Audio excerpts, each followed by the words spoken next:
Hi friends, please subscribe to Amravati Media and press the bell icon for more latest updates. వచ్చే ఎన్నికలకు YCP సరికొత్త వ్యూహం. 2029 assembly ఎన్నికలలో గెలవాలని లక్ష్యంగా పెట్టుకున్న విపక్ష వైసీపీ సరికొత్త వ్యూహంతో ముందుకు వస్తుందా అన్న చర్చ జరుగుతోంది. కూటమిలోని 3 పార్టీలు మళ్లీ కలిసికట్టుగా పోటీ అంటుండడంతో తమ గెలుపునకు సరైన వ్యూహం అవసరమని వైసీపీ గుర్తించిందని చెబుతున్నారు. దీంతో కొత్త రాజకీయ ఎత్తుగడతో ప్రజల ముందుకు రావాలనే ఆలోచనకు ఆ పార్టీ అధిష్టానం వచ్చిందని చెబుతున్నారు. ప్రధానంగా పార్టీకి ఇప్పటివరకు రాజకీయ వ్యూహాలు అందిస్తున్న ఐపాక్ను వదిలించుకోవాలని నిర్ణయించుకున్నట్లు ప్రచారం జరుగుతోంది. ఐపాక్ స్థానంలో తమిళనాడులోని టీవీకే పార్టీకి వ్యూహకర్తగా పనిచేసిన కపిల్ సాహును వ్యూహకర్తగా నియమించుకోవాలని వైసీపీ భావిస్తోందని చెబుతున్నారు. దీంతో వచ్చే అసెంబ్లీ ఎన్నికలకు వైసీపీ సన్నాహాలు మొదలుపెట్టినట్లేనని అంటున్నారు.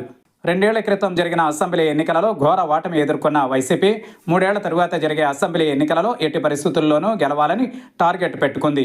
ఇందుకోసం అనేక వ్యూహాలను సిద్ధం చేస్తోంది.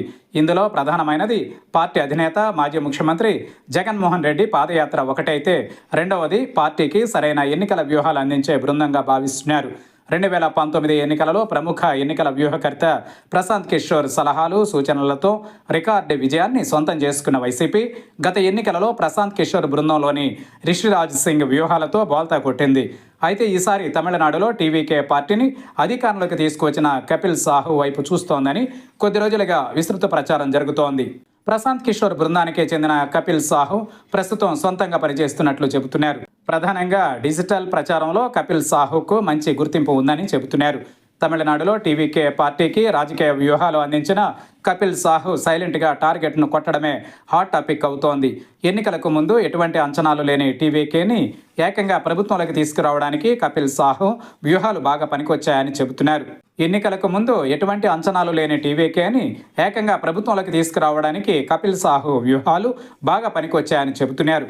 2 బలమైన ప్రాంతీయ పార్టీలను మట్టి కరిపించి టీవీకేను ఓటర్లకు చేరువ చేయడంలో కపిల్ సాహు సక్సెస్ అయ్యారని అంటున్నారు. ఇదే అంశం వైసీపీని ఆకర్షిస్తోందని అంటున్నారు.